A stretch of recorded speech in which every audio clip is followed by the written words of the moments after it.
Good afternoon and welcome to the book club. Thanks for coming. So the title of the book we'll be taking a look at is Hamilton Heights and Sugar Hill, Alexander Hamilton's Old Harlem Neighborhood Through the Centuries. So we're really grateful to Davida Siwisa James for writing this book and for being here today to talk with us about it. The AHA Society was founded 13 years ago as a result of a chance meeting at the reopening of Hamilton's Grange. And since then, the AHA has organized dozens and dozens of events there. So we've had the opportunity to visit the Grange and its neighborhood dozens of times. But Davida's book is a real eye-opener. She provides interesting details about Hamilton's beloved Grange and the fatal duel. But that's just one part of the book. She takes us on a tour of 400 years of history, from Harlem's Dutch beginnings and the relations with the Native American peoples to the Revolutionary War, through the 19th century, the Harlem Renaissance and Jazz Age, all the way up to the present. Davida told me that she doesn't consider herself a historian, but she sure provides a lot of fascinating historical information about a neighborhood that has hosted so many different peoples, witnessed so much history, and given birth to such great art, architecture, literature, and music over the years. Davida lived in Morningside Heights as a child and Sugar Hill as a young woman. She has a BA in English from UCLA and attended Penn State Dickinson Law in Carlisle, Pennsylvania. She has been a university public relations director, a freelance journalist for the twice Pulitzer Prize-winning Virgin Islands Daily News, and has a 20-year management career in performing arts, finance and marketing. She has published nonfiction books, essays, poems, a play, and an award-winning short story, The Commute. She resides in Los Angeles, California, and has traveled far and wide, but as you can see from her book, Hamilton Heights and Sugar Hill have always been in her heart and on her mind. Welcome, Davida.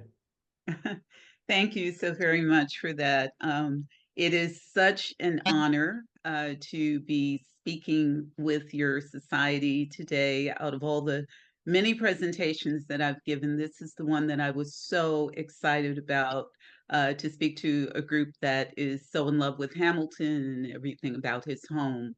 I wanted to talk a little bit before I start the PowerPoint presentation, just about how honored I am that Fordham University Press decided to publish this book and agreed with me that it was a great subject.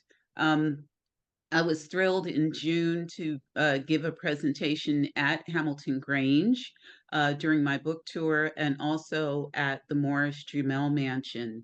I grew up on Convent Avenue, 147th and Convent, just 6 blocks from the Grange. And I always knew that this was such a beautiful, beautiful neighborhood. I used to walk down to City College all the time. I probably walked by the Grange countless times. I'm not sure that I knew it was Alexander Hamilton's home, but I remember when we moved to Hamilton Heights that one of the first things, and I think my dad had moved there in 1967, and I moved permanently from Philly to live with him in 68. And at that time, he said to me, this is Hamilton Heights. It's also called Sugar Hill, but Alexander Hamilton owned property here. So I knew from a very young age that this was Hamilton's property. So I always had that sense of place. And I was amazed at the gorgeous architecture all around the neighborhood, these beautiful mansions. The fact that you could walk between the Harlem River and the Hudson River, stroll down Riverside Drive. It was just a gorgeous neighborhood. But we live in a bubble. And while I knew that Hamilton Heights was a beautifully taken care of neighborhood with gorgeous brownstones and limestone buildings and mansions, when I moved away, I began to get this realization that people outside of New York often had a really negative knee-jerk reaction to Harlem.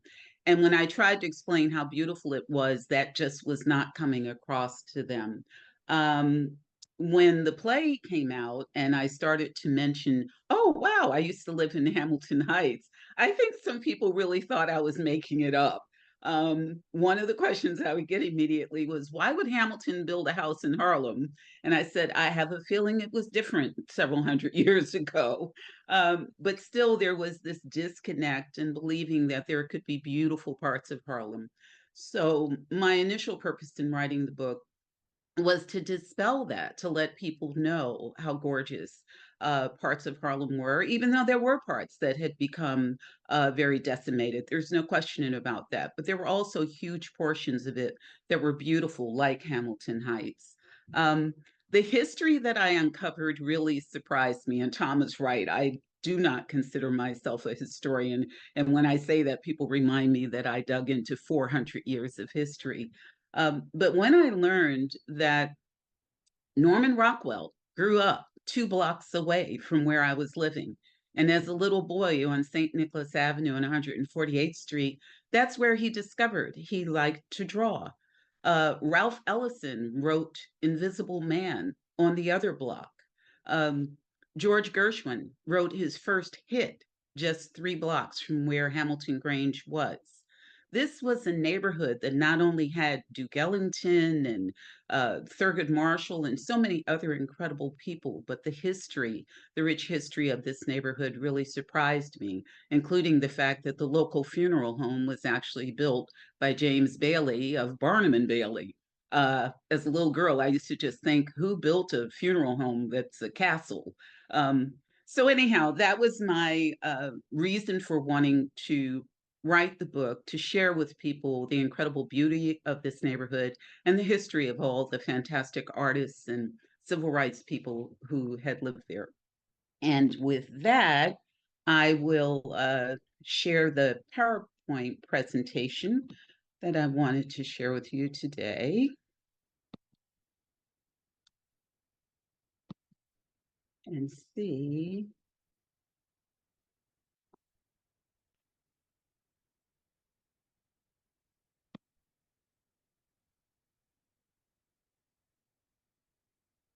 Okay, so you can see I went to Hamilton here in Los Angeles.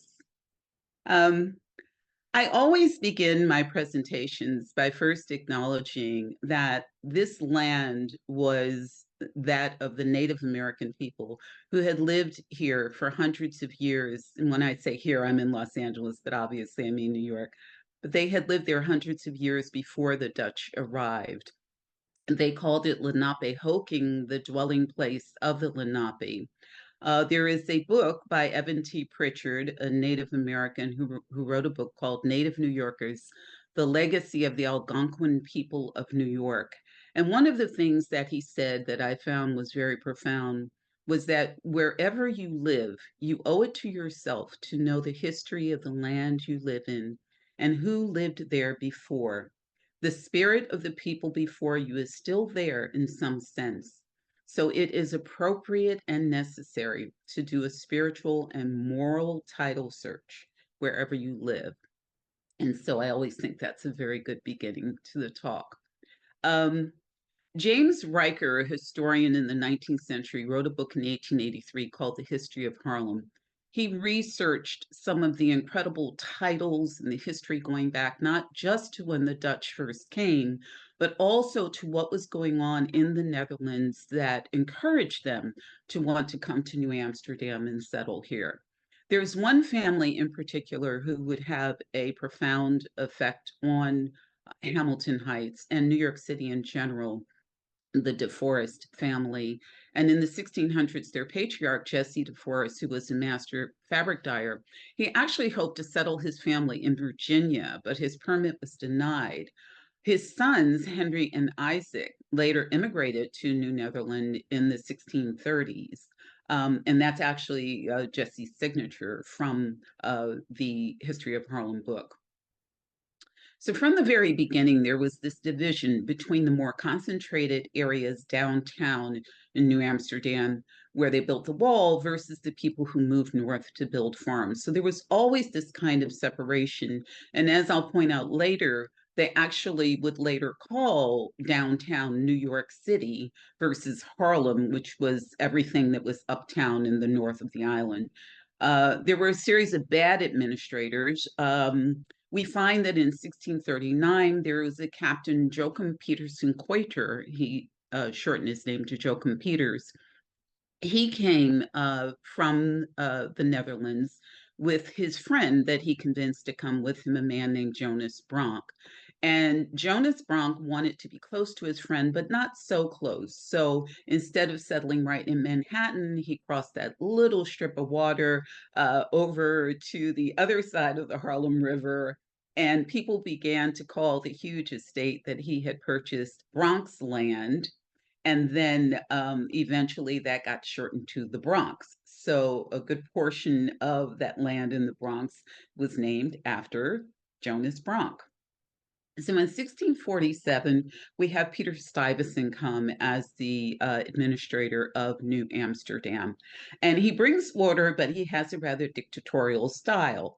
So one of the things that he says that with all the problems that they're having with the natives and wars that are breaking out, is that a lot of times this would happen and they would suddenly be set upon and not have any kind of warning system.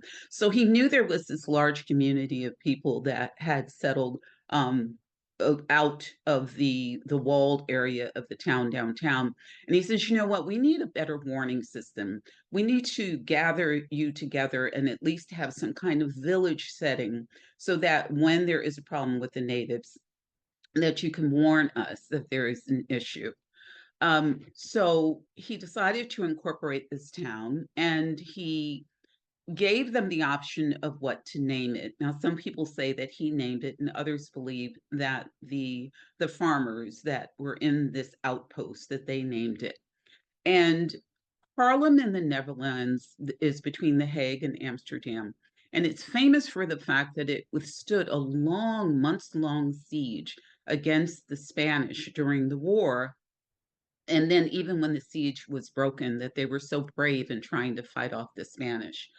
But Riker writes that to the Hollander, the word Harlem was the synonym for all that was virtuous and heroic.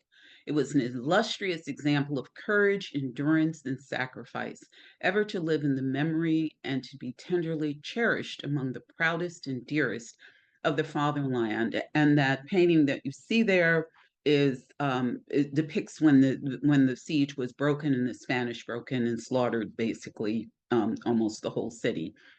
But it's important to note the history of that name, Harlem, and what it meant to the Dutch when they gave their new town that name.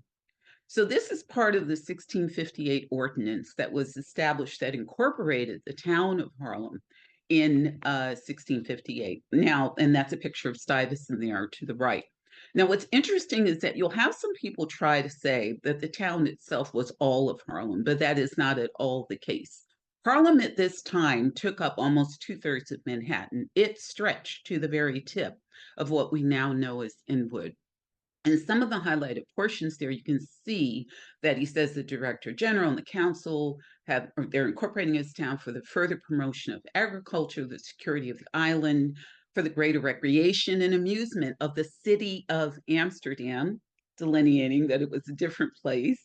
And it will go to the end of the island about the land of Joachim Petersen. The land that Joachim Petersen had was the area actually of Hamilton Heights. So he was actually the first European to own land there. And the land ownership of the Harlem estates was affirmed 3 times after the British took over in 1664. Okay, so we jump a big century, because obviously with a 400-page book, I won't be able to tell you everything that happens in the book. But we jump a century and we have the Battle of Harlem Heights. So the Revolutionary War has started, and on September 16, 1776, George Washington has his first victory in the American Revolution in the Battle of Harlem Heights. After which he camps out for about 8 weeks at the Roger Morris Mansion that we now know as the Morris-Jumel Mansion, of course. And during that time, or the day, I believe it was the day after his victory, he wrote to John Hancock and let him know that even though there was some thought that they might have to evacuate New York City to Harlem Heights, that they wouldn't need to do that he saw no evidence. But it's an incredible letter that I have in the book that he actually writes that they may have to evacuate New York City to Harlem Heights, which is a rather incredible thought. So that picture on the right obviously is an old picture of the Morris Mansion, and the one on the left, a famous depiction of the Battle of Harlem Heights. And even though this wasn't a huge battle, it gave this ragtag group of revolutionaries so much confidence that they could possibly really beat the British.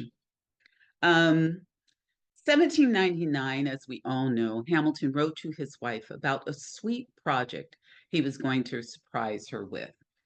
He purchased land from his friend, Jacob Schieffelin, and then proceeded to purchase another 15 acres from his other friend, Dr. Samuel Bradhurst.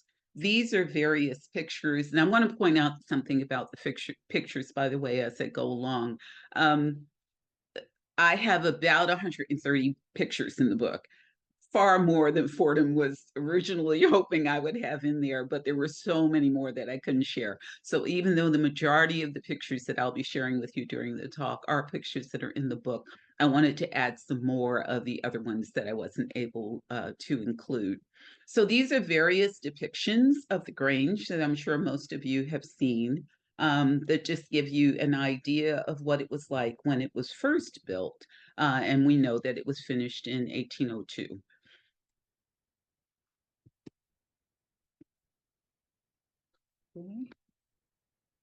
I am hitting, okay. This is some of the furniture that was original to the Grange at the time that Alexander Hamilton was there, or that his family was still there. We see two travel desks at the bottom, a couch, a couple of chairs. It was very interesting that during my research, I came across a letter from a woman who was part of the Ward family, who were one family that owned the Grange for the longest in the 1850s, 40s, and 50s. And they recounted the fact that their family still had some of the furniture that was left in the house when they purchased it from Eliza Hamilton. These are the dueling pistols, and I'm sure you've all seen pictures of that. The picture on the bottom is the Bayard Mansion, of course, where Alexander Hamilton expired in 1804 after the duel. You can't read this. You may be able to stretch it a little bit if you look at the presentation later, but that picture in the center is actually a newspaper clipping a couple of days after the funeral that discusses uh, the funeral and everything that happened. The Trinity Church archives were good enough to share some photos with me, and the one you see on the right was something that Trinity Church archives sent to me. This would have been a depiction of the church. This would have been the second church, I believe, because I know the first one burnt down, and then this one eventually burnt down too. But this is what the church would have looked like at the time of Alexander Hamilton's interment there. Okay, so we come to a period of time when the 1811 street grid is finally working its way up Manhattan and gets to Harlem. And several things happened that sort of all came together in a very good way. St. Luke's, which had been in Greenwich Village, needed to move and relocate. And they had bought this plot of land on Convent Avenue in Harlem, and they were going to build their new church. But at the time, they also wanted another place where they could actually use as a sanctuary while the church was being built. And a man named Amos Cotting had come to own the property, some of the Hamilton property and the home. And Reverend Tuttle, who had been the longtime pastor of St. Luke's Episcopal Church, met with Cotting, and he was good enough to gift the house to the church for them to use as a sanctuary at this time. And later, I will explain how we know so much about what happened eventually to Hamilton's home while the church owned it because of a book that was written by a wonderful woman who was able to talk about St. Luke's Church and how they had used the home over the 30, 40 years that they owned it. So you'll see several pictures here from the 1880s of what the house was looking like at this time right before it was moved. The one on the right, where I have, you see the first move where it was being lifted in 1889. And then the picture on the bottom to the right, it shows the blank, the empty lot after they had moved the home, and the famous, in each of the pictures, you see the famous gum trees that Hamilton had planted that represented the 13 colonies. These are some pictures of the house when it was moved to Convent Avenue on 141st Street. And the left picture shows that entryway area as it was used as a chapel. And this is all in Mrs. Tuttle's book.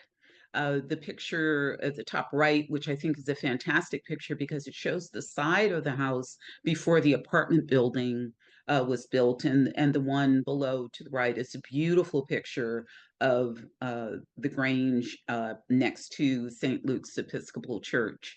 And it's important to note that at one point after the church had built, their own building, the house, the Hamilton Grange, had started to slip into disrepair, and it needed a new roof and some other repairs. And the church wardens really didn't think it was worth it to repair the house. They felt like it had served its use, and they didn't want to invest any more money in it.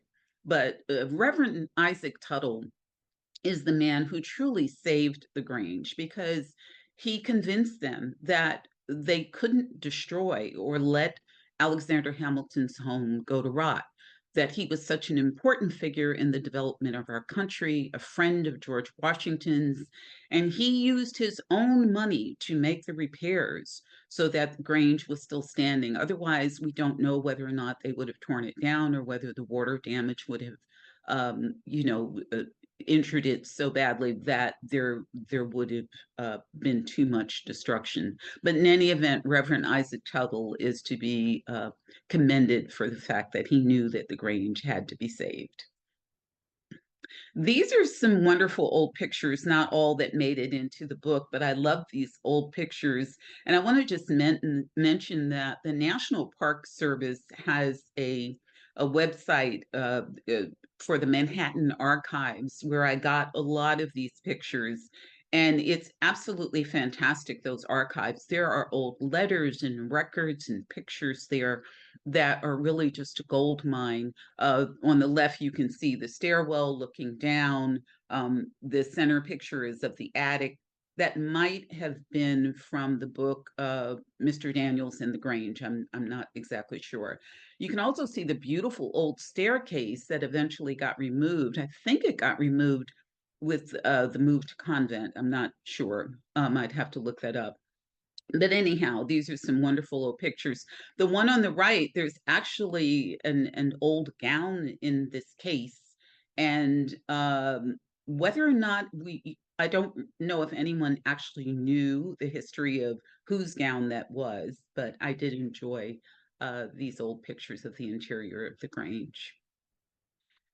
There comes a time when William H. DeForest becomes part of what is happening in terms of the street grid that's going on in Manhattan in the late 1870s, 80s. And also the fact that there's more development that's starting in the neighborhood. So William DeForest is one of the descendants of that original Dutch colonist, Isaac DeForest, and who came in the 1630s to New Netherland. And Hamilton's estate comes into the hands of one of the original Dutch descendants, which I thought was really profound. He splits the land into lots. He still has the house at this time, but he splits the land into lots to sell off, and begins building these beautiful row houses that are very much in the Dutch style. This is on 144th Street, which is a unique set of row houses that if you looked up Dutch architecture, you would see that these look exactly like a lot of Dutch architecture. The reason why Hamilton Heights and Sugar Hill have this unique characteristic of these beautiful low brownstones and townhouses that are set back from the street and have sometimes little gardens in front of them is because William DeForest placed a restrictive covenant on the building in the neighborhood. Now, we know that a lot of restrictive covenants quite often are um, set up to be racist. You don't want to sell to this group of people, you don't want to sell to that group of people. But in this particular case, what his restrictive covenant said was that for a certain period of time, you can only build 2 to 3 story buildings made of brick or stone. And he described how they needed to look. He worked with his architects. And because of that, and because so many of these beautiful townhouses were built during that period all around Hamilton Grange and up and down Convent and St. Nicholas and these side streets that were just being paved, a lot of people, even after the restrictive covenant was lifted, they could see the beauty of this style and they continued to build homes like that. Even though taller structures were eventually built, they continued to build homes like that even after the covenant was lifted. Obviously, the one on the right is this is the same group of buildings from different periods, but the one on the right is the one that's on the cover of the book. While William DeForest was making his mark on the Hamilton Heights neighborhood with this beautiful construction that was going on, one of his cousins from the Connecticut part of the family was becoming instrumental in the newly opened Metropolitan Museum of Art downtown. He would become its 5th director, and his wife had gotten into the habit, his wife Emily had gotten into the habit of collecting a lot of Americana art. And with that, they had such a huge collection at one time that they created and donated the American wing of the Metropolitan Museum of Art. And so, if you ever get a chance to visit that, if you have not before, I encourage you to do so. It's an incredible wing of the Metropolitan. So that's why I said this family had a really profound impact on New York City in so many different ways. I think my PowerPoint is not wanting to move every now and then. While some of this construction was going on in Hamilton Heights around Convent and Amsterdam area, we also had on St. Nicholas this beautiful 8,200 square foot mansion that was built by James Bailey of Barnum and Bailey in 1886. And it is absolutely stunning. I was really excited during my research when I had my research trip in 2021 when I was writing the book. I met the current owners, Martin and Jenny Spallin, and they took me on an extensive view, some pictures that I'll share a couple slides from now. But as you can see, it's an incredible structure. You're walking down St. Nicholas Avenue and you see this building, and it's like a mirage just being, out of nowhere. It's hard to believe that in the middle of Harlem, you have this incredible castle. The picture on the right is actually something recent, and I took a photo of that. Martin was able to secure the old 1890 Scientific American magazine that had the castle on the cover just shortly after it was built, and it has a lot of details about the house. In addition to the building that was going on in 1898, City College decides to move. Well, they had decided before then, and decided to move from its 23rd Street location downtown and bought a large plot of land in Harlem Heights. The initial parcels were bordered by 138th Street to 140th Street, and of course, it's grown exponentially since then. St. Nicholas Terrace and Amsterdam Avenue were the borders at that time. First phase of construction started in 1903. The college has gone on to have so many firsts and important places in academic history in terms of the things that they've done that were the first time universities were doing these things. They've graduated countless Nobel Prize, Pulitzer Prize, so many different award winners. The architecture is positively stunning. Used to really be my happy place when I lived on Convent Avenue. I used to stroll down there all the time and just sit and watch the professors and the students walking by. And it was just a wonderful place to be. And that's just one of the very beautiful parts of the campus.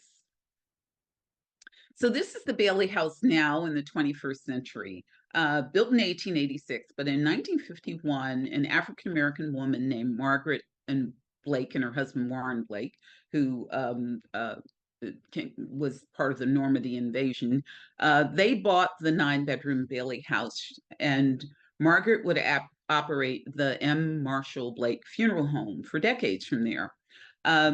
So that was what I was saying. When I first did my research and I saw the castle, I knew it looked familiar and I couldn't think why. But then after I read this, I remembered that this was the local funeral home. So she was actually the longest owner of the castle because the Baileys actually didn't live in the house very long.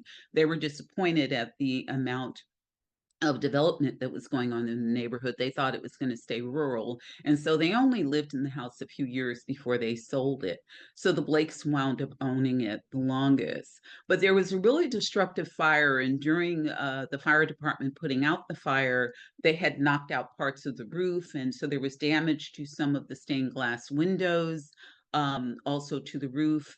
And between the roof damage and the fact that as the Blakes had gotten older, they had allowed their dogs to sort of have free reign in the house and really were very destructive. The house had really fallen into disrepair and they were getting really elderly. So they put the house up for sale for $10 million with no takers.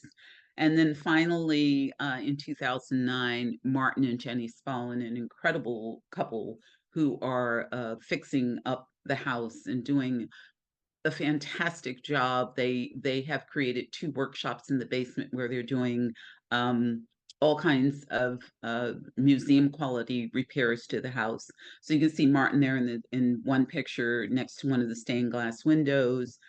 This incredible finial post on the first floor going upstairs, and my favorite room, which is at the very top of the house, right below the Widow's Walk, there to the right, which I think is an incredible room.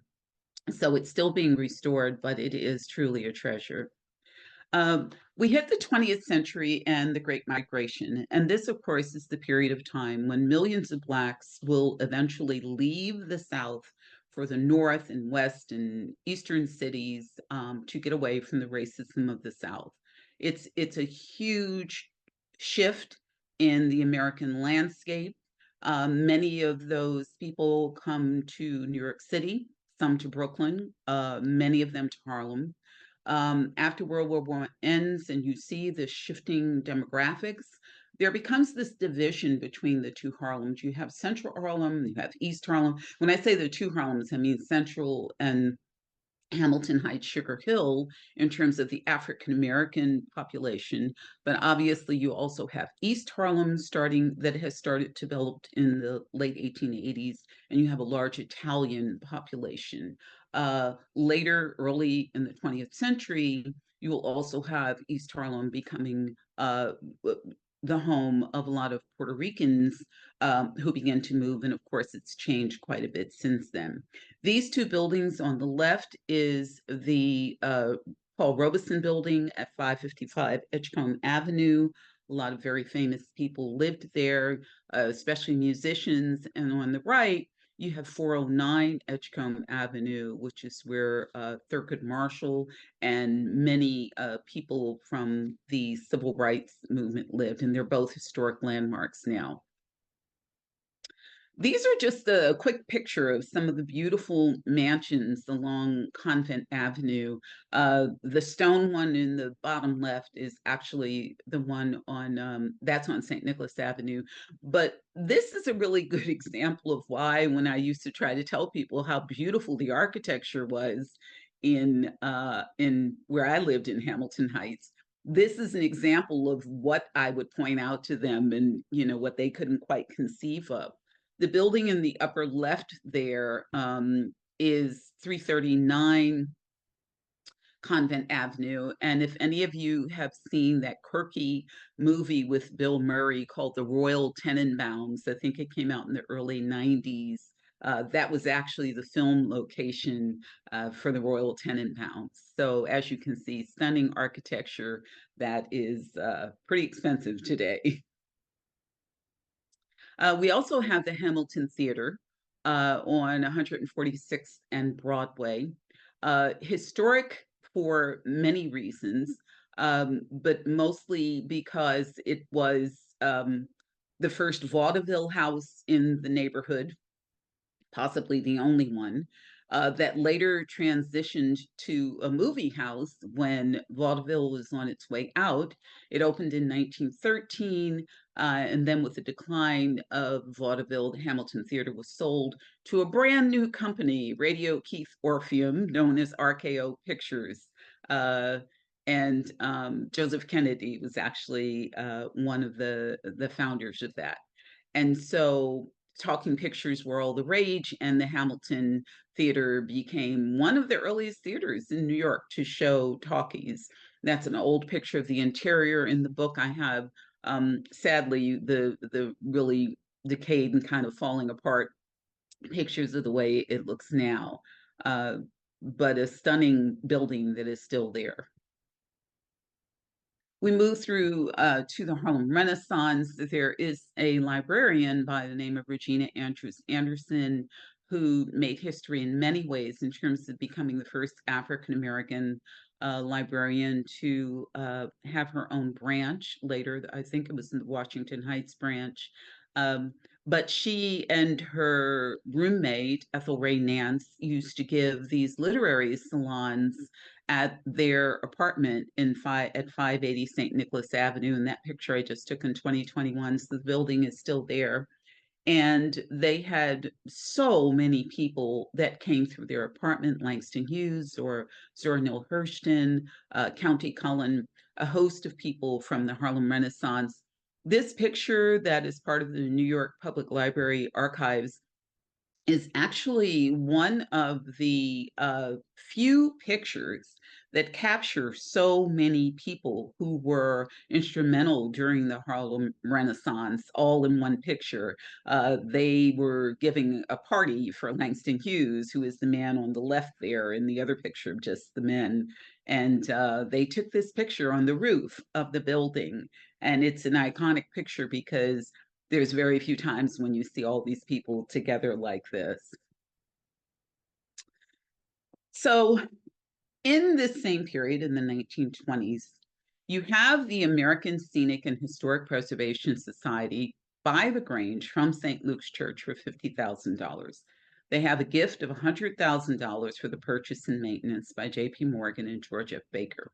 Now, the American Scenic and Historic Preservation Society is one of the earliest societies to start taking a look at preservation and thinking about saving historic structures because so many had just been destroyed. And so this was a very instrumental group in terms of starting to think a little differently about our monuments and special places. They had tried earlier to get St. Luke's to donate the building to them, but that wasn't happening. And St. Luke's, as with a lot of churches, was often strapped for money. So I'm sure this was quite a boon to them when they were able to get $50,000 for it. In 1933, after an extensive renovation, the Grange opens for the first time as a museum, as the Hamilton Museum. And it was also around this time that the area, the neighborhood around Hamilton's home began to be called Hamilton Heights. That picture of the statue is actually a more recent picture. The reason why you see that fence is this is a picture that I took in 2021 when, I'm not sure if I took that picture, but anyhow, this was after the house had been moved. Just a couple of things about the music and the arts that were happening around the Grange at this time. Mary Lou Williams lived a couple blocks away. She had a beautiful apartment in Hamilton Heights, close to where the Grange was. She was an incredible pianist. So often the women of the Harlem Renaissance and the jazz era don't get the credit that they were due. but she used to have these soirees in her house, these jazz sessions. She was the woman to whom Dizzy Gillespie and a young Miles Davis used to consult about bands they were putting together. And as an incredible bit of history, she was also the first person to both compose and perform a jazz mass in St. Patrick's Cathedral to a packed standing room only crowd. And you can't see him well there, but Dizzy Gillespie is hidden by the pianist, and I think I have another angle of that. The smoky picture that you see is from a jazz club on St. Nicholas Avenue, and the one at the bottom right on Riverside Drive, some little jazz sessions that they have there. And this is just a compilation of a quick few pictures. Albert Einstein at City College in 1921. He gave his first speech on his theory of relativity at a U.S. university. That was at City College, the first time he spoke at a university in the United States. The woman on the right at the top had a doll house, a doll collection, a private doll museum in her home for years and years and years, for about 30 or 40 years. She had thousands of dolls. And by the time she could no longer take care of the collection as she was aging, Sotheby's handled the sale of her dolls. She had some that were sold in private sales, but then the Sotheby's catalog of her doll collection was 80 pages, and the catalog itself is now in museums, and some of the dolls sold for $10,000 and $15,000. Incredible collection in this little private museum just a couple blocks from the Grange. Another picture of Mary Lou Williams and Dizzy Gillespie that you can see a little clear there. And the picture on the right was when Queen Elizabeth II visited the Morris Jumel Mansion in 1976 for the 200 year anniversary of the American Revolution. And her visit to, I believe that her visit uptown to Hamilton Heights and Sugar Hill was her only public event for that day. So you move to an area of jumping to today's Harlem. And as we know, or many people know, gentrification started in Harlem in the 1980s or so, in the early 1980s. I actually traced in the book the various articles that started to be written in the early 80s, when there wasn't even enough data to give some solid facts about what was happening in Harlem and the gentrification. And of course, this is something that would happen in Brooklyn, in the Bronx, all over in major cities, major urban environments. But what is profound to me while I was doing all this research for the book, and I came across this quote. James Weldon Johnson was a prolific writer and civil rights activist, and he wrote the beautiful poem and song, Lift Every Voice and Sing. And he wrote in 1925 an article called Harlem, the Culture Capital. And it was rather prophetic because he queried whether Black people would be able to hold on to Harlem. Now, this was 1925, and he asked, can they hold this choice bit of Manhattan Island when colored people do leave Harlem, their homes, their churches, their investments, and their businesses? It will be because the land has become so valuable that they can no longer afford to live on it. And for him to write that in 1925, and then we see how gentrification has taken hold, and that African Americans are now actually third in the population of the sections of Harlem where they were at one time the majority. It's an incredible statement that he made 100 years ago. What's important in terms of the geography of Harlem is that only parts of it were ever truly a majority African American neighborhood. Other parts of it would be subsumed and eventually called Washington Heights. But for the sections that were predominantly African American, they were only that for about 70 years when the name Harlem was so closely became associated with being an African American neighborhood. I wanted to share here almost at the end of the presentation that he is a man and a name that is well loved and remembered. This picture that I came across of Hamilton Bank that opened up, I can't see the bottom of my screen, but opened up early in the 20th century when banks were just being allowed to have various branches. It's still there. The building is still there. It's a little coffee and gift shop now, but you can see some of the many places in New York City, and I know there are other places around the country that are named after Hamilton. So he is honored in many, many ways, but the people of this neighborhood have always revered the fact that his home was in this beautiful section of Harlem. Obviously the memorial in the Hamilton Heights neighborhood, Hamilton Place, which is a street in Hamilton Heights, the bridge, the Hamilton Grange branch of the New York Public Library, where I also gave a talk in June, the Hamilton Theater on Broadway, and Alexander Hamilton High School in Brooklyn. This I found incredible. This was part of the Manhattan Archives. I came across this letter from Robert Moses, who we know was a powerful man in New York City who built so many bridges and parks and, just the infrastructure of New York City changed tremendously under Robert Moses' leadership.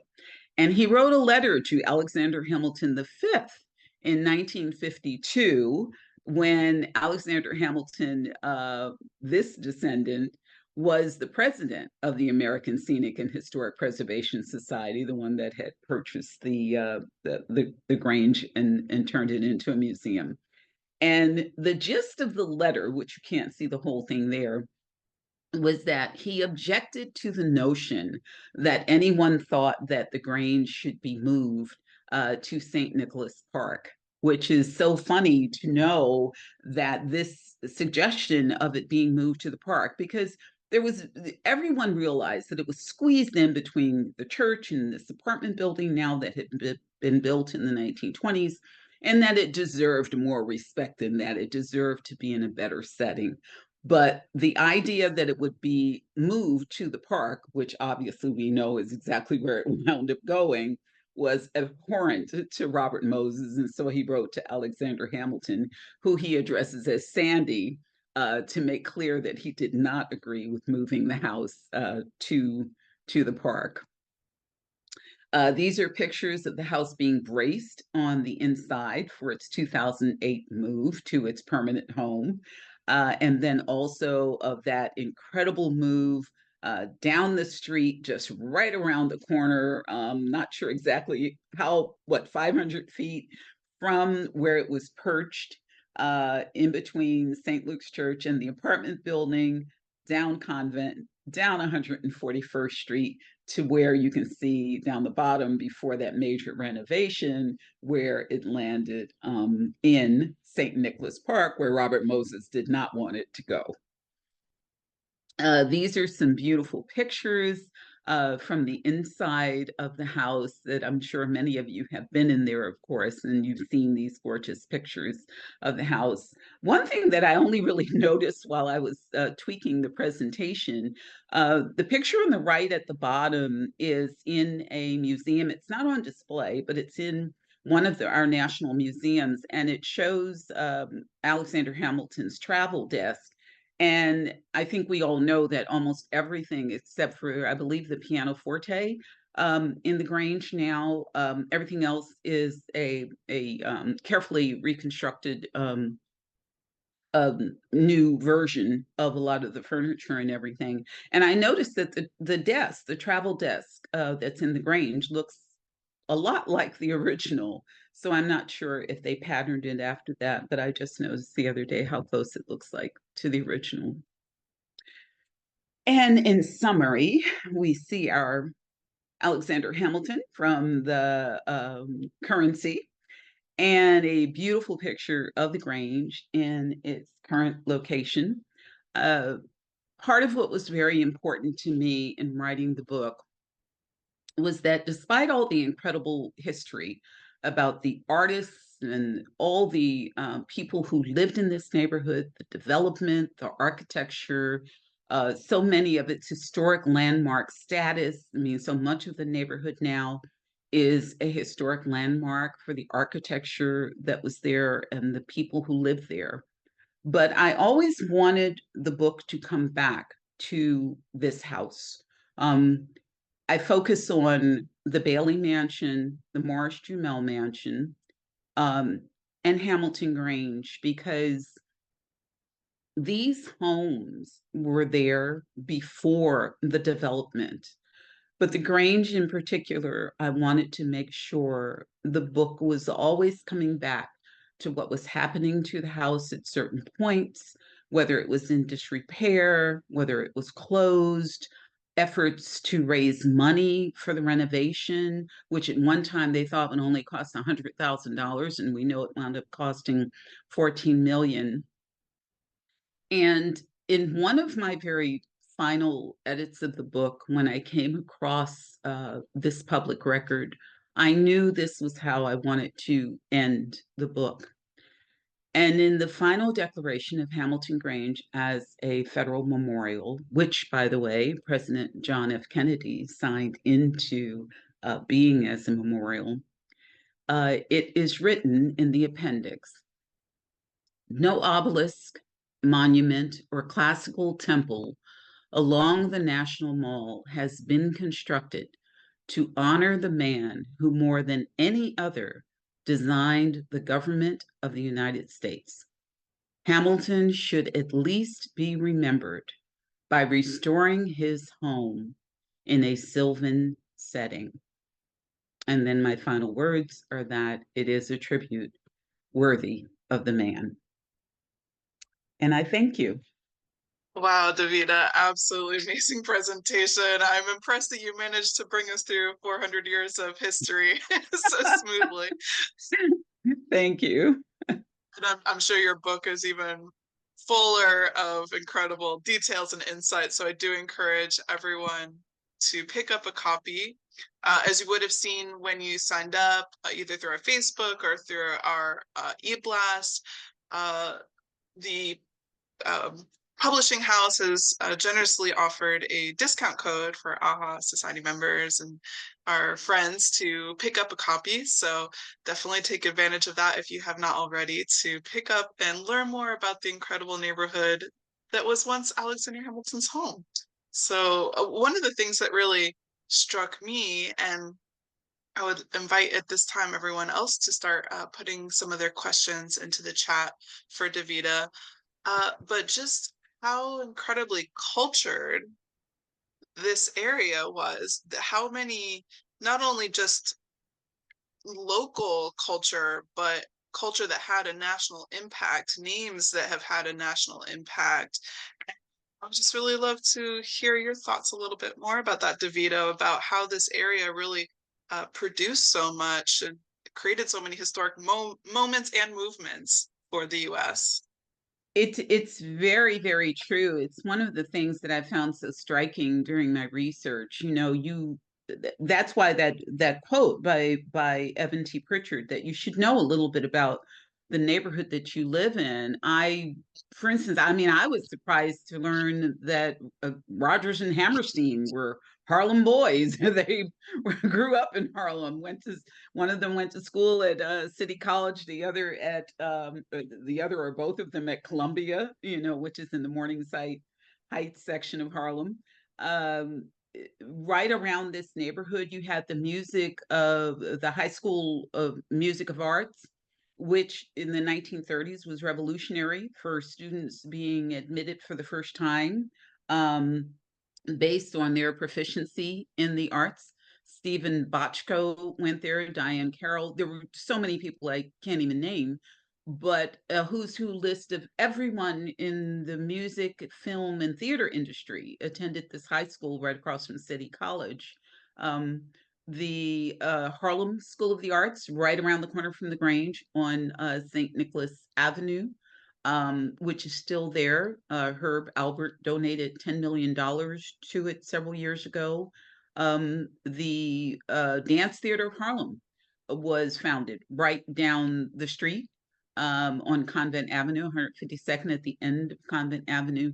It is a phenomenal neighborhood. As a matter of fact, someone asked me in another presentation that I gave what makes this neighborhood so unique. And I said, it's not just the beautiful architecture. There is beautiful architecture all throughout New York. But the amount of artists who lived in this neighborhood is unbelievable, that George Gershwin wrote his first hit, Swanee, on 143rd Street. And then he turned around and wrote Rhapsody in Blue on 110th Street. He lived in Harlem for a very, very long time. And he played Rhapsody in Blue for a group of people at a Harlem Renaissance gathering in a private apartment when he had finished composing it. It is a phenomenal neighborhood, very rich in history. And I like that you highlight about the architecture as well, because considering that New York City was a Dutch founded city, except for a couple of exceptions throughout the rest of the island, you know, really Harlem in this area is one of the few bastions of that Dutch influenced architecture still showing and was, you know, celebrated and highlighted, I think, in those early years of the construction of Harlem. Yes, it very much was for so much of the architecture of the city, um, with the beautiful brownstones that were being constructed, and then later the taller buildings and skyscrapers. Eventually, this neighborhood, which I think is a direct part of William de Forest and being a Dutch descendant, and the history of some of those people who were still in Harlem at the time. And he definitely took one of those row houses as his own, as did the architect who actually did the design of the building. So yes, I think that is a unique feature, but you see it nowhere as clearly as you do on that row house on 144th Street on the cover of my book. That if you looked up Dutch architecture, you would see that it's almost identical to those beautiful row houses. So And Sergio is commenting that you also, in addition to the music of the Harlem Renaissance, you had a lot of Latin artists and salsa music in the 30s, 40s, and more. So that's a beautiful thing to highlight too. Thank you. Maureen Rogers comments, excellent presentation. Thank you for so many fascinating insights. One in particular I enjoyed was how the decades-long delay in moving the Grange from Convent Ave to St. Nicholas Park was actually linked to Robert Moses, but of course. Yeah. I thought that letter was very funny when I came across that. I didn't really know a lot about Robert Moses. I have it on one day. I want to read that book, The Power Broker. But during my research, I learned how instrumental. I mean, he truly developed some of the biggest bridges, and I mean, you know, what he did for New York City in terms of infrastructure is often very controversial, but the fact that he wrote to Alexander Hamilton V to say, "Hey, Sandy, we can't move that to the park." If you read the letter in full, yeah, I hope people will get to read that letter in full. It's rather enlightening. So, yeah, Davida, could I ask? I had a couple questions about you, and I know you talk about this in your preface, but could you talk a little bit about your research and writing process, and about your inspiration for this book, and then just sort of how the book developed? absolutely. I think from wanting people to just understand that there were parts of Harlem that were beautiful, which was a disconnect that I couldn't quite fathom. You know, I think I mentioned about being in a bubble. You live in a neighborhood, you know what's in the neighborhood, So I knew it was a beautiful neighborhood with tree-lined streets and gorgeous architecture and Riverside Drive and all that. I knew that. But when I left New York and then discovered that there were a lot of people who had this terrible knee-jerk reaction to Harlem, I was kind of shocked. Mostly, I wanted to just give Hamilton Heights its due. I wanted people to know about this gorgeous neighborhood. But during the research, and I'm sure that most, I'll say historians and call myself a historian for a moment. I'm sure that most historians that will tell you that as you are pulling on one thread, another thread happens, and then you see something else and some other little bit of information. And when you dig into that information, you go, "Oh my goodness, how, you know?" So the book really grew in terms of, I mean, I had a 13-page bibliography that I had to cut down some eventually, but and there would have been another 150 pages if it was up to me, but we had to cut. And I had, I want to say, 3 times as much information in my original draft of the Dutch history, because I went way back to before they even came. And that was sadly a lot of what got cut from the book. But you pull on these tiny little threads, and along the way, in addition to books that I had that were from the 17th and 18th century, I also had articles and magazine articles and more modern books. And it just grew and grew and grew. And I was so excited and positively amazed at the information that I was finding. And hopefully it all came together in a very cohesive way, but I just loved the process. And I'll give you one tidbit that positively surprised me. I never really knew a lot about the Astors. You know, we know the Waldorf Astoria, and we know Astoria Queens and that kind of thing, but I never knew a lot about the Astors or really thought about them very much. But an interesting tidbit is that the Morris Jumel Mansion, um, right after the Revolution, um, the Astor, okay, his first name escapes me, but the Astor, kind of like the founding father of the American Astors, had a lien on the Roger Morris house. And somehow or another, he had purchased this lien from someone else. So after the revolution, when so many of the states had been, of course, taken back by the new United States from previous British loyalist subjects, the Morris Jumel Mansion, what would become the Morris Jumel Mansion, was one of them. And John Jacob Astor wound up getting something like $500,000 eventually to clear title for ownership of the Roger Morris house to the government, so that all of the various sales that had happened of the house over the years would be legal. And that money was a huge part of what became his wealth. That and other property deals is one of the things that establishes wealth. You know, and then you move on to the Gilded Age and what this family became and their stature and everything.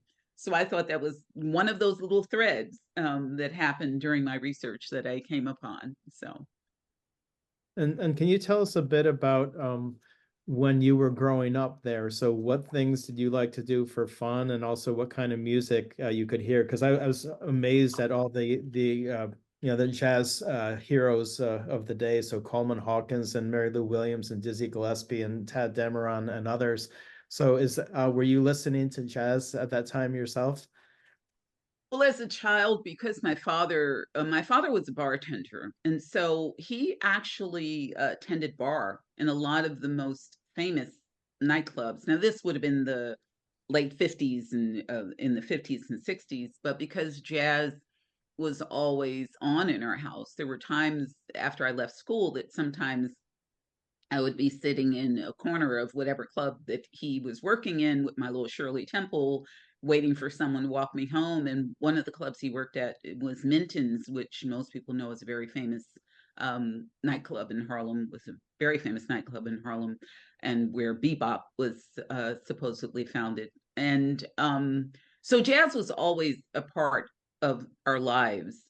When I lived in Hamilton Heights as a young woman, St. Nicholas Avenue was lined with little tiny jazz clubs all up and down the avenue. And what's interesting is that people tend to always think of, the Cotton Club and all the places down on 7th Avenue and Lenox Avenue, 125th Street, as the really famous places where music was happening in Harlem. But St. Nicholas Avenue was famous for all these little tiny jazz clubs that dotted the avenue. And when I became a young woman, yes, I used to go to quite a few of those.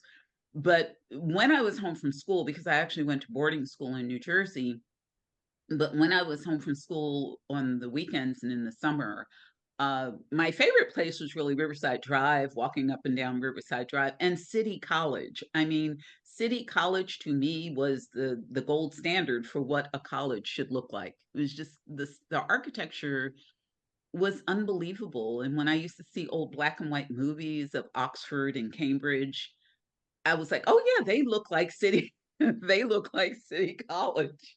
Um, so yeah, that was sort of my experience with the neighborhood. Amazing. I was also curious, Davida, as I mentioned at the beginning, you covered 400 years of history. Is there a period of that history that most intrigues you or attracts you? Was it the Dutch era? Was it the Harlem Renaissance era? Was it somewhere in between that just really most grabs your attention?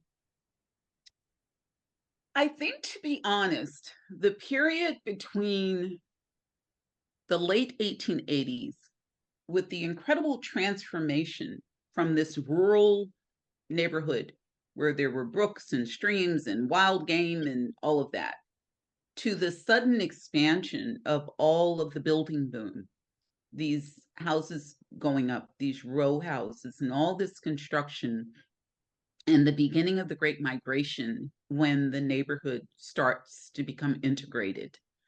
I found that history fascinating because first you had this shift in the landscape of of of what was so country and rural. I mean, it's hard for us to fathom this now, but at one time Harlem was almost like the Martha Vineyard of New York. Downtown was crowded and dirty, and everybody was on top of each other, and people came to Harlem to get away from that, because there was less construction and it was more open and the air was cleaner. Even during some of the outbreaks of cholera and yellow fever and different things, people would leave downtown and go to Harlem because it was cleaner and more open. I know that's hard for anyone to believe now, but I thought that was fascinating. So to me, that period of time when you saw Harlem transition from this rural neighborhood to an urban environment, the beginning of that urban environment, all the effort that was put into Europeans trying to keep African Americans out of the neighborhood, the gradual transition, not just to the integration of these neighborhoods, but the Harlem Renaissance hitting right on top of that, the Great Migration happening, this demographic switch. It was a powerful period of time, I would say, between about 1880 and 1940 or so. I think that's the period of time when this neighborhood really had its most groundbreaking shift, culturally, socially, and architecturally. So. Amazing. Well, and I found it so interesting. I didn't realize that it was only in the 1930s, after the opening of the Grange as a museum, that the area became known as Hamilton Heights. So just as a final question to you, what is your favorite fact about Alexander Hamilton that either through your childhood you learned or through the research of this book you came across? Excuse me. I love that he gave free legal advice down at Trinity Church. that that his children were baptized there. I have a handwritten entry in one section of the book that shows the names and dates that his children were baptized at Trinity Church. His association with the church surprised me, constantly going back to that. I think one of the things that I found so poignant during the research was when I read about his funeral and the devastation of his children, of his sons who were marching behind the casket, and how all of New York turned out. I was very, very moved by that. When I go back to New York now and I'm down by either the Museum of the City of New York or the Historical Society, there are some buildings that have statues, other smaller statues of him out. I just love that linked history of what a profound impact he had on the development of our nation and how we still celebrate him. You can't say that about every founding father. George Washington, of course, but you can't say that about a lot of other of the founding fathers. Yeah, we say, you know, put your John Hancock there in terms of signing something, but Hamilton's aura has remained such an incredible part of our history, and especially in New York City. Just the different things that I showed that were named after him. And these, you know, I mean, the play has elevated that awareness to a whole new level. But there was a lot of awareness in this neighborhood and in New York City long before the play. People have always had this kind of reverence for him. So, yeah, I was very moved by the clear love, you know, that he had of his family, for their closeness. And again, reading about the funeral, it was just, you know, it just gave you goosebumps how Wow. tragic the whole thing was and how devastated his family was. And to know that that house is still there, and the things I uncovered about how the house was used while St. Luke's owned it. It's just a beautiful story of a structure that has been put to so many profound uses. That was wonderful to learn. It really was. So. Oh, that's amazing. And I really love that you tie in Hamilton and church, because another fun fact that I love is that Eliza Hamilton founded the first free school in Yes. Upper Manhattan because she wanted the school children to be able to read the Bible on their own. She was also a very pious woman. So, you know, I really think that brings us full circle. And thank you for educating us about Hamilton Heights, Sugar Hill. Again, I encourage you all to pick up a copy of Hamilton Heights and Sugar Hill by Davida. This was, as many times as I've been to Hamilton Grange and, you know, done tours through the area, you know, I'm sure I speak for everyone. We all came across with so much new information. And I really thank you, Davida, for making not only the history of this area known, but making it sparkle in your presentation. So all the comments here are also just exalting your presentation as being masterful and so wonderful. So I echo everyone in the chat to say thank you for presenting for us today. Well, thank you very much. It was an honor. It really was. And I hope everyone who gets a chance to read the book enjoys it. It was a labor of love, and I'm actually very proud of it and very happy with it. So thank you so much for having me as your speaker for this month. Thank you, Davida. And please join us again soon, theahasociety.org, for our next events, where we feature amazing speakers like Davida. Thank you all and have a wonderful evening. Bye-bye.